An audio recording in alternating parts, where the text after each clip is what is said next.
ഇന്നത്തെ ഒരു വീഡിയോ എന്ന് പറയുന്നത് ഫ്രിഡ്ജ് ക്ലീനിങ്ങും അതുപോലെ തന്നെ ഫ്രിഡ്ജ് ഓർഗനൈസുമാണ് കേട്ടോ.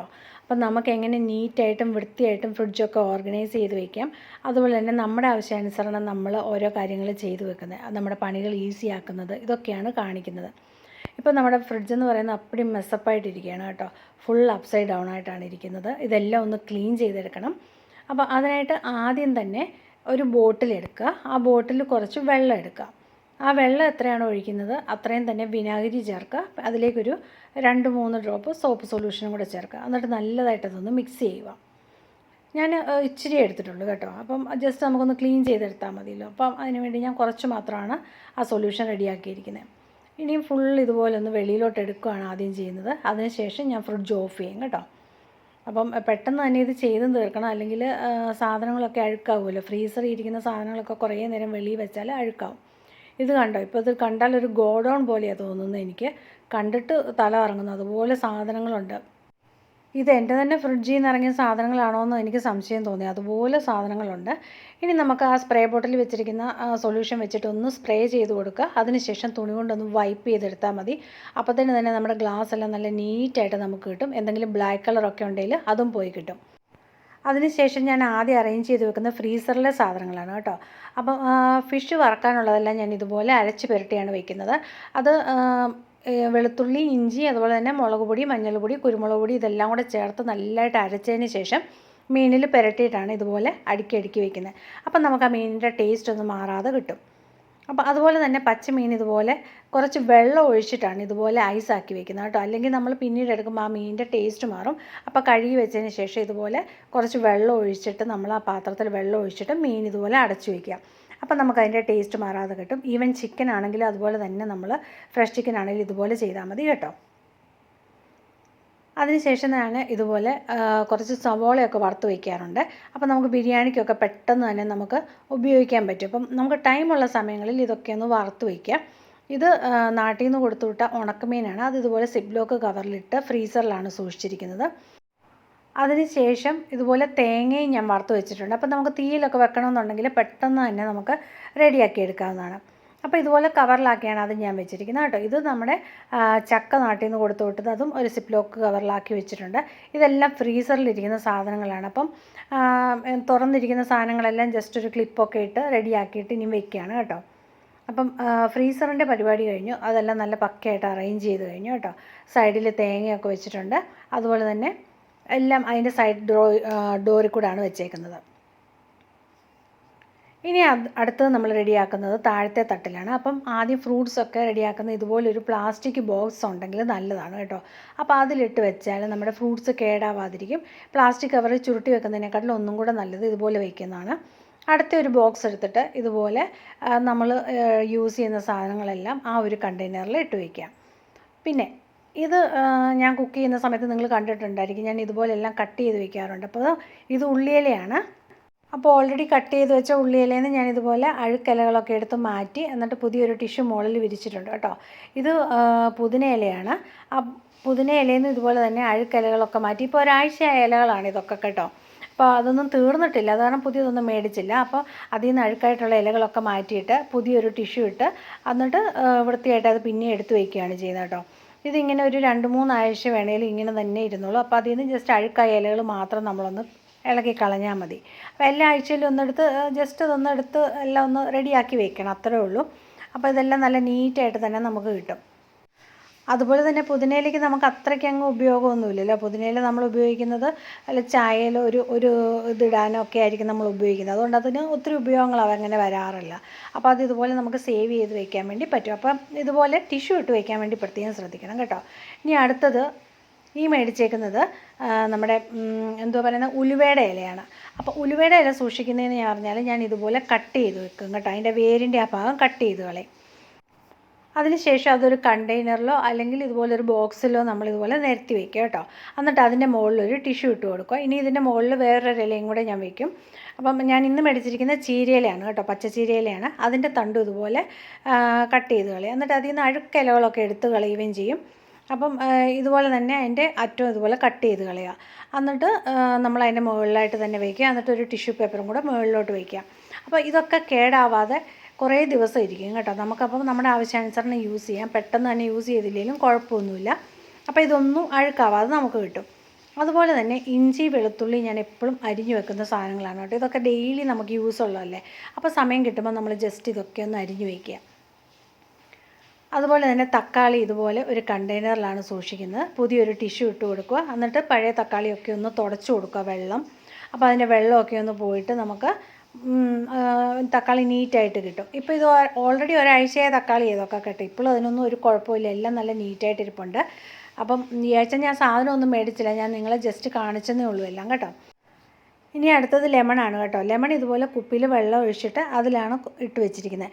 ഇല്ലെങ്കിൽ നമുക്ക് പത്രത്തിൽ പൊതിഞ്ഞിട്ട് ഓരോ ലെമണായിട്ട് നമുക്ക് സൂക്ഷിച്ച് വയ്ക്കാം. അങ്ങനെ പല ഐഡിയയിൽ നമുക്കത് ചെയ്യാം.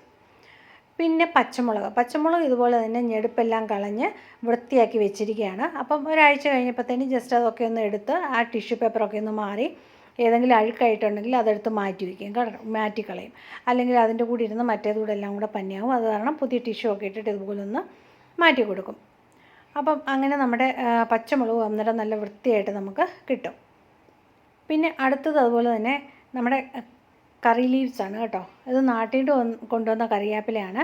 അപ്പം ആ കറിവേപ്പിലയെല്ലാം ഏകദേശം തീരാറായി. പക്ഷേ ഇപ്പോൾ 1 മാസം ആയിട്ടുണ്ട്, എന്നിട്ടും അതിപ്പോഴും ഫ്രഷായിട്ടിരിപ്പുണ്ട്. അപ്പോൾ ഇതുപോലെ തന്നെ അതൊരു ടിഷ്യൂ ഒക്കെ ഇട്ടിട്ട് അടച്ചു വെച്ചു. പിന്നെ കുക്കുംബർ ഇതുപോലെയാണ് സൂക്ഷിക്കുന്നത് കേട്ടോ. കുക്കുംബർ ജസ്റ്റ് നമ്മൾ മേടിച്ചുകൊണ്ട് വന്നതിന് ശേഷം ഇതുപോലെ ഒന്ന് തുടച്ചതിന് ശേഷം അതെല്ലാം ഒന്ന് ഇതുപോലെ പ്ലാസ്റ്റിക് കണ്ടെയ്നറിൽ ഇട്ട് വയ്ക്കാം. അല്ലെങ്കിൽ ഒരു സിപ്പ് ലോക്കിൽ നല്ലതായിട്ട് ഇട്ട് വെച്ചതിന് ശേഷം ജസ്റ്റ് ഒരു ഹോൾ ഇട്ട് കൊടുക്കുക. അങ്ങനെ നമുക്കത് സൂക്ഷിക്കാവുന്നതാണ് കേട്ടോ. അപ്പോൾ അതിൻ്റെ സൈഡിൽ കുറച്ച് നാരങ്ങ ഞാൻ ഇതുപോലെ ഇടുന്നുണ്ട്. അപ്പോൾ ഡെയിലി യൂസിനുള്ള നാരങ്ങ പെട്ടെന്ന് നമ്മൾ ഉപയോഗിക്കുമല്ലോ. അപ്പോൾ എക്സ്ട്രാ വന്നാണ് ഞാൻ വെള്ളത്തിൽ ഇട്ടത്. ഡെയിലി യൂസിനുള്ളത് പെട്ടെന്ന് ഇവിടെ തന്നെ നമ്മൾ ഉപയോഗിക്കും. ഇനി അടുത്തത് ക്യാരറ്റിനും ഇതുപോലത്തെ ഒരു കണ്ടെയ്നറുണ്ട് കേട്ടോ. അപ്പോൾ ക്യാരറ്റ് ഇതിലോട്ട് തുടച്ചതിന് ശേഷം ഒരു ടിഷ്യൂ ഇട്ട് കൊടുക്കുക. എല്ലാത്തിലും ടിഷ്യൂ അല്ലെങ്കിൽ ഒരു ടവലോ ഇട്ട് കൊടുക്കണം കേട്ടോ അടിയിൽ. അത് മസ്റ്റാണ്, അല്ലെങ്കിൽ പെട്ടെന്നെല്ലാം നമ്മുടെ ഈർപ്പം പിടിച്ചിട്ട് അഴുക്കായിപ്പോവും. അപ്പോൾ അതുപോലെ തന്നെ ക്യാരറ്റും എല്ലാം ഒന്ന് തുടച്ചതിന് ശേഷം ഇതുപോലെ നമ്മളൊന്ന് വെച്ച് കൊടുത്തതിന് ശേഷം അതിൻ്റെ സൈഡിൽ ക്യാപ്സിക്കം കട്ട് ചെയ്തതിൻ്റെ ബാലൻസ് ഉണ്ടായിരുന്നു, അത് ഞാൻ ആ പാത്രത്തിൽ തന്നെയാണ് വെച്ചിരിക്കുന്നത് കേട്ടോ. അപ്പോൾ ഈ ക്യാപ്സിക്കം ഒക്കെ വെക്കുമ്പോൾ നമ്മൾ ശ്രദ്ധിക്കേണ്ടത് അതൊക്കെ ഒരു പ്ലാസ്റ്റിക് കവറിൽ റാപ്പ് ചെയ്തിട്ട് വേണം വെക്കാനായിട്ട്. ഡയറക്റ്റായിട്ട് നമ്മൾ വെക്കാൻ പാടില്ല. ഒരു കവറിൽ റാപ്പ് ചെയ്ത് ടൈറ്റായിട്ട് വേണം വെക്കാനായിട്ട്. പിന്നെ നമ്മളെ അടുക്കളപ്പണി എളുപ്പമാക്കുന്ന കുറച്ച് കാര്യങ്ങളാണ്. കോവയ്ക്കൊക്കെ മേടിച്ചുകൊണ്ട് വന്നാൽ ഇതുപോലെ വാഷ് ചെയ്ത് ഒന്ന് ടവൽ കൊണ്ട് ഒപ്പി നല്ലതായിട്ട് അതിൻ്റെ വെള്ളമൊക്കെ കളഞ്ഞതിന് ശേഷം നമ്മളിതുപോലെ ഏത് കണ്ടെയ്നറാണെങ്കിലും സാധാ പ്ലാസ്റ്റിക് കണ്ടെയ്നറാണെങ്കിലും അതിലോട്ട് ഇട്ട് വയ്ക്കുക. ടിഷ്യൂവോ അല്ലെങ്കിൽ ടവലോ ഇട്ട് വയ്ക്കുക കേട്ടോ. ഞാനിതുപോലെ വെണ്ടയ്ക്ക നല്ലതായിട്ട് കഴുകി എടുത്തിട്ടുണ്ട്. അതും ടവലിട്ട് ഇതുപോലെ തന്നെ നല്ലതായിട്ട് തുടച്ചതിന് ശേഷം അതിന് മണ്ടയ്ക്ക് തന്നെ ഒരു ടവൽ ഇട്ടിട്ട് ആ പാത്രത്തിൽ സ്പേസ് ഉള്ള കാരണമാണ് അങ്ങനെ ചെയ്യുന്നത് കേട്ടോ. ഇല്ലെങ്കിൽ 2 പാത്രത്തിലായിട്ട് നിങ്ങൾക്ക് സെപ്പറേറ്റ് ആയിട്ട് വയ്ക്കാം.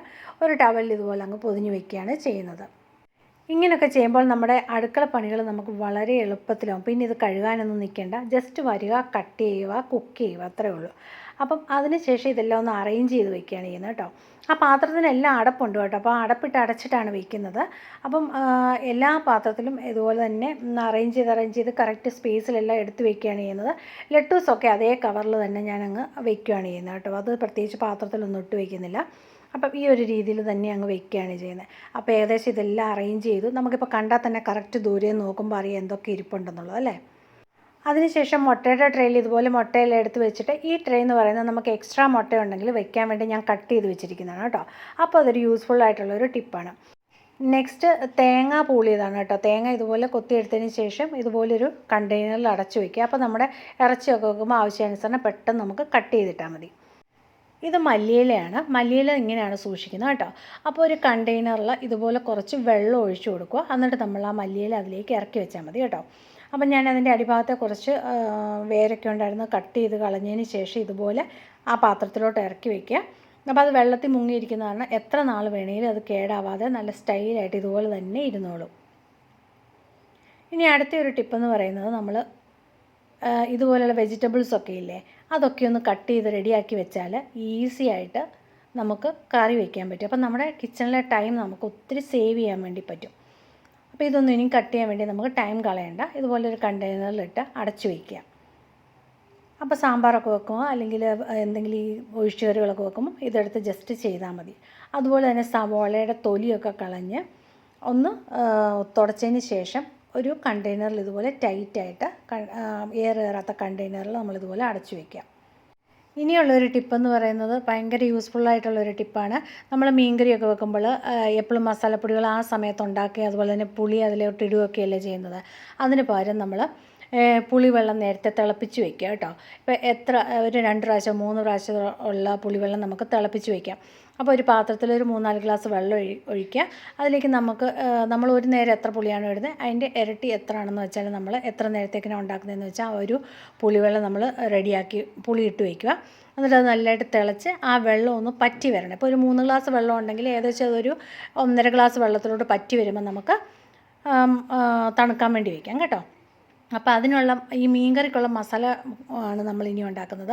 അപ്പോൾ അതിനാവശ്യമുള്ളതായിട്ടുള്ള എണ്ണ ഒഴിക്കുക. അതിലേക്ക് കടുക്, ഉലുവ ഇടുക, കറിവേപ്പില ഇടുക. ഒരു 2 നേരം 3 നേരത്തിനുള്ള മസാലയാണ് നമ്മൾ റെഡിയാക്കുന്നതെങ്കിൽ അതിനനുസരിച്ചുള്ള ഇഞ്ചിയും വെളുത്തുള്ളിയും ചേർത്ത് കൊടുക്കുക. ഒരു നേരം എത്ര ഇടുന്നു അതിൻ്റെ ഇരട്ടി നമ്മൾ 2 നേരം 3 നേരത്തേനുള്ളത് ഇട്ട് കൊടുക്കുക കേട്ടോ. അപ്പം അതിലേക്ക് പിന്നെ മുളക് പൊടി, അതുപോലെ തന്നെ മഞ്ഞൾ പൊടി, മല്ലിപ്പൊടി ചേർക്കാൻ പാടില്ല. അപ്പം ഇത് ഇത്രയും ചേർത്ത് അതിൻ്റെ പച്ചമണം പോകുന്നിടം വരെ ഒന്ന് വഴറ്റിയെടുക്കുക. അപ്പം ഇത് നമുക്ക് പിന്നെ കറി വെക്കാൻ നേരം ജസ്റ്റ് മീനെടുക്കുക, ഈ മസാലയിൽ കുറച്ച് വെള്ളം ഒഴിച്ച് കലക്കുക, പുളിവെള്ളം ചേർക്കുക, ആവശ്യത്തിനുള്ള ഉപ്പും കൂടെ ചേർക്കുക. ഇത്രയൊക്കെ ഉള്ളൂ. മീനിട്ട് തിളച്ച് കിട്ടും. അപ്പം നമ്മുടെ അടുക്കളയിലെ ഒരു പണിയും കൂടെ നമുക്ക് എളുപ്പമായി. അപ്പം ഈ ഒരു ടിപ്പ് എനിക്ക് പറഞ്ഞു തന്ന എൻ്റെ കൂടെ ജോലി ചെയ്യുന്ന ഒരു ചേച്ചിയാണ് കേട്ടോ. അവരുടെയൊക്കെ വീട്ടിൽ ഇങ്ങനെയാണ് ചെയ്യുന്നതെന്ന് പറഞ്ഞിട്ടാണ് ഞാനൊന്ന് ട്രൈ ചെയ്ത് നോക്കിയത്. ട്രൈ ചെയ്ത് നോക്കിയപ്പോൾ ഭയങ്കര ഈസി ആയിട്ട് തോന്നി കേട്ടോ. അപ്പം ആ ചേച്ചി പറഞ്ഞത് അവരുടെയൊക്കെ വീട്ടിൽ പണ്ട് ഇത് വെളിയിലാണ് വെച്ചുകൊണ്ടിരുന്നത്. ഇതുപോലെ മസാലയൊക്കെ റെഡിയാക്കിയിട്ട് നമ്മുടെ സാധാ കിച്ചണിലാണ് വെച്ചുകൊണ്ടിരുന്നത്. ഫ്രിഡ്ജൊന്നും അന്നില്ലല്ലോ. അപ്പം ഇപ്പം നമ്മളിത് ഫ്രിഡ്ജിലാണ് വയ്ക്കുന്നത് കേട്ടോ. അപ്പോൾ ഇത് ചൂടൊക്കെ പോയതിന് ശേഷം നമ്മുടെ ഫ്രിഡ്ജിലെടുത്ത് നമുക്ക് വയ്ക്കാവുന്നതാണ്. ഒരു ടൈറ്റ് കണ്ടെയ്നറിൽ, എയർ കയറാത്തൊരു കണ്ടെയ്നറിൽ ഇട്ട് വയ്ക്കുക. അപ്പോൾ നമുക്കിത് 2-3 പ്രാവശ്യമായിട്ട് നമുക്ക് ഉപയോഗിക്കാം. ഒരു കുഴപ്പമില്ല കേട്ടോ. ഏകദേശം ഒരു 3 ആഴ്ച വരെ നമുക്കിത് ഉപയോഗിക്കാവുന്നതാണ്. ഇത് അടിപൊളിയായിട്ടുള്ളൊരു ടിപ്പാണ് കേട്ടോ. ആ സമയം കൊണ്ട് പുളിവെള്ളമൊക്കെ അവിടെ തിളച്ച് ഒരു സൈഡിൽ അതിന് ഫുള്ള് പുളി ഇറങ്ങി അത് പറ്റി വന്നിട്ടുണ്ട്. വെള്ളം പറ്റിയത് കണ്ടോ ഇപ്പം. അപ്പോൾ അത്രയും പറ്റി വന്നു. ഇനി അതൊന്ന് തണുത്ത് വരണം കേട്ടോ. തണുത്ത് കഴിയുമ്പോൾ നമുക്കിത് രണ്ടും ഓരോ കണ്ടെയ്നറിൽ ആക്കി വയ്ക്കണം. ഇപ്പം ഞാൻ മസാലപ്പൊടിയാണ്. ഇപ്പോൾ അത് തണുത്ത് വന്നതിന് ശേഷം ഞാനിതുപോലൊരു സ്റ്റീൽ പാത്രത്തിലാണ് ആക്കുന്നത്. നിങ്ങൾക്ക് ഏത് പാത്രമാണ് കയ്യിലുള്ളതെന്ന് വെച്ചാൽ അതിലേക്ക് മാറ്റുക കേട്ടോ. അപ്പോൾ ഇനി മീൻകറിയുടെ കാര്യം എളുപ്പമായില്ലേ. അങ്ങനെ ഓരോരോ കാര്യങ്ങൾ നമ്മൾ ചെയ്ത് വെച്ചാൽ കിച്ചണിലെ ടൈം നമുക്ക് ഭയങ്കര ലാഭമാണ് കേട്ടോ. അപ്പോൾ പുളിയുടെ വെള്ളമൊക്കെ പുളിവെള്ളത്തിൻ്റെ ചൂടൊക്കെ പോയിട്ടുണ്ട്, ഇപ്പോൾ തണുത്തിട്ടുണ്ട്. അപ്പോൾ ഇതുപോലൊരു ഗ്ലാസ് കണ്ടെയ്നറിൽ ഒഴിച്ച് വയ്ക്കാൻ ശ്രദ്ധിക്കുക കേട്ടോ. പ്ലാസ്റ്റിക്കിലോ അങ്ങനെ ഒന്നും ഒഴിക്കരുത്. ഒരു ഗ്ലാസിൻ്റെ ബോട്ടിലിൽ തന്നെ ഒഴിക്കാൻ വേണ്ടി ശ്രദ്ധിക്കുക. അപ്പോൾ അത് അടച്ചിട്ട് ഫ്രിഡ്ജിൽ വയ്ക്കുക. ഇത് രണ്ടും ഫ്രിഡ്ജിലെടുത്ത് വെച്ചാൽ മതി. പിന്നെ ഞാനിതുപോലെ ശർക്കരയാണെങ്കിലും ഉരുക്കിയിട്ട് ഇതുപോലെ പാനിയാക്കിയിട്ട് വെച്ചിട്ടുണ്ട് കേട്ടോ. അപ്പോൾ നമ്മൾ കോഴിക്കട്ടയോ അല്ലെങ്കിൽ എന്തെങ്കിലും അടയൊക്കെ ഉണ്ടാക്കുമ്പോൾ നമുക്ക് പെട്ടെന്ന് ഇതൊക്കെ റെഡിയാക്കി എടുക്കാൻ പറ്റും. അപ്പോൾ ഞാൻ എല്ലാം റെഡിയാക്കി വെച്ചിട്ടുണ്ട്. അപ്പോൾ കിച്ചണിൽ നമുക്ക് ടൈം സേവ് ചെയ്യാം. അതുപോലെ തന്നെ നമ്മുടെ ഒത്തിരി നേരം നമുക്ക് കിച്ചണിൽ നിൽക്കേണ്ട ആവശ്യങ്ങൾ വരുന്നില്ല. ഇപ്പം കണ്ടോ, ഫ്രിഡ്ജ് അറേഞ്ച് ചെയ്തപ്പോൾ തന്നെ എല്ലാം നല്ല പക്കയായിട്ടാണ് അറേഞ്ച് ചെയ്തേക്കുന്നത്. അപ്പം ഇങ്ങനെയൊക്കെ ചെയ്ത് വെച്ച് കഴിഞ്ഞാൽ നമുക്ക് വളരെ എളുപ്പമാണ് കേട്ടോ. അപ്പോൾ ഒരു തട്ടിലാണ് ഞാൻ എപ്പോഴും ഫുഡ് ഐറ്റംസ് ഒക്കെ വയ്ക്കാൻ ശ്രദ്ധിക്കാറുള്ളത് കേട്ടോ. എല്ലാ തട്ടിലും കൂടെ ഫുഡ് ഐറ്റംസ് വയ്ക്കാറില്ല. നമുക്കിപ്പോൾ ബാലൻസ് വന്ന ഫുഡൊക്കെ ഞാൻ ഏതെങ്കിലും ഒരു തട്ടിലോട്ടായിരിക്കും വയ്ക്കുന്നത്. ബാക്കി എല്ലാ തട്ടിലും ഇതുപോലെ അറേഞ്ച് ചെയ്ത് വെച്ചിരിക്കുന്ന സാധനങ്ങളായിരിക്കും. വെജിറ്റബിൾസ് കാണാൻ നല്ല ഭംഗിയില്ലേ. അപ്പം ഇതുപോലെ വെജിറ്റബിളൊക്കെ അറേഞ്ച് ചെയ്ത് വെച്ചിരുന്നാൽ നമുക്ക് എല്ലാ വെജിറ്റബിളും എടുത്ത് നോക്കേണ്ട കാര്യമില്ല. നമുക്ക് പെട്ടെന്ന് തന്നെ ഇതുപോലെ അറിയാൻ പറ്റും ഏതൊക്കെയാണ് നമ്മുടെ ഫ്രിഡ്ജിൽ തീർന്നത്, ഏതൊക്കെയാണ് നമ്മൾ ഉപയോഗിക്കുന്നത്. അതുപോലെ ഒരു കണ്ടെയ്നർ ഞാനിവിടെ വെച്ചിരിക്കുന്നത് എപ്പോഴും ഏതെങ്കിലും ഉപയോഗിച്ചതിൻ്റെ ബാക്കി വെജിറ്റബിൾ ഉണ്ട് ആ ഒരു കണ്ടെയ്നറിലോട്ടാണ് ഇട്ട് വയ്ക്കുന്നത്. അപ്പോൾ എല്ലാം കൂടെ മിക്സ് ആവാതെ അവിടെ കിടന്നോളും. അപ്പോൾ അതിനുവേണ്ടിയാണ് അത് അങ്ങനെ വെച്ചിരിക്കുന്നത്. സൈഡിലത്തെ ഡ്രോ ആണെങ്കിൽ ഞാനിതുപോലെ എൻ്റെ ഒരു ഐ ലെവലിൽ മുട്ടയുണ്ട്. പിന്നെ തൊട്ട് താഴെയാണ് ബാക്കി ഈ മയണീസ് അതുപോലുള്ള കാര്യങ്ങളൊക്കെ വെച്ചിരിക്കുന്നത്. പാലൊക്കെ താഴെയാണ് വെച്ചിരിക്കുന്നത്. അത് പുളിവെള്ളം എടുത്ത് വെച്ചിരിക്കുന്നതാണ് കേട്ടോ. അതുപോലെ എൻ്റെ മല്ലിയില വളരുന്നത് ആ ഒരു സൈഡ് ഡോറിലാണ് ഇതുപോലെ വളർന്നുകൊണ്ടിരിക്കുന്നത്. അതൊരിക്കലും കേടാവില്ല കേട്ടോ. നല്ല അടിപൊളി ടിപ്സാണ്. ഇതൊക്കെ ഒന്ന് എല്ലാവരും ട്രൈ ചെയ്ത് നോക്കുക. എന്നിട്ട് നിങ്ങളുടെ അഭിപ്രായങ്ങൾ പറയുക. നിങ്ങൾക്ക് യൂസ്ഫുൾ ആയോ ഇല്ലയോ, കിച്ചണിൽ ഇതൊക്കെ ഉപകാരപ്പെട്ടോ, ഇങ്ങനെയൊക്കെ ചെയ്ത് വെച്ചുകൊണ്ട് എന്തെങ്കിലും നിങ്ങൾക്ക് ടൈം സേവായി കിട്ടുന്നുണ്ടോ, അതോ പണ്ട് നിന്നതിനെക്കാട്ടിലും ഇപ്പോൾ നമ്മൾ 1 മണിക്കൂർ നിന്നാൽ ഇപ്പോൾ ചിലപ്പോൾ അരമണിക്കൂർ നമുക്ക് നിന്നാൽ മതിയായിരിക്കും കിച്ചണിൽ. അത്രയും വ്യത്യാസമുണ്ടോ? ഇതൊക്കെ ഒന്ന് നിങ്ങൾ എന്നെ അറിയിക്കുക കേട്ടോ. ഞാൻ ആ ചെയ്ത് വെച്ച ഇതില്ലേ മസാലയില്ലേ, അത് വെച്ചിട്ടാണ് ഞാനിപ്പോൾ ഇത് മീൻകറി ഉണ്ടാക്കാൻ പോകുന്നത്. അപ്പം ആ പുളിവെള്ളമാണ് ഞാനിപ്പോൾ ഒഴിച്ചു കൊടുത്തത് കേട്ടോ ആ മസാലയിലോട്ട്. ആവശ്യത്തിനുള്ള പുളിവെള്ളം ഒഴിച്ചു കൊടുക്കുക. പിന്നെ സാധാരണ വെള്ളം നമ്മൾ ഒഴിച്ചു കൊടുക്കുക. ഞാൻ അതിന് വരെ ഇവിടെ തിളപ്പിച്ച വെള്ളമാണ് അങ്ങ് ചേർത്ത് കൊടുക്കുന്നത് കേട്ടോ. ഞാൻ ഓൾറെഡി തിളപ്പിച്ച് വെള്ളം വെച്ചിട്ടുണ്ടായിരുന്നു, അതാണ് ആ മസാലയിലോട്ട് ചേർത്ത് കൊടുത്ത് ഒന്ന് തിളപ്പിച്ചെടുക്കുകയാണ്. ഇനി നമ്മൾ കടുക് പൊട്ടിക്കുകയോ ഉലുവ ചേർക്കുകയോ ഒന്നും വേണ്ട. ജസ്റ്റ് നമ്മുടെ ആവശ്യത്തിനുള്ള ചാറാക്കി എടുക്കുക. അതുപോലെ തന്നെ പുളിവെള്ളം ചേർത്തിട്ടുണ്ട്. ഇനി ആ മീനിലോട്ട് നമ്മളിതുപോലെ ചേർക്കുക.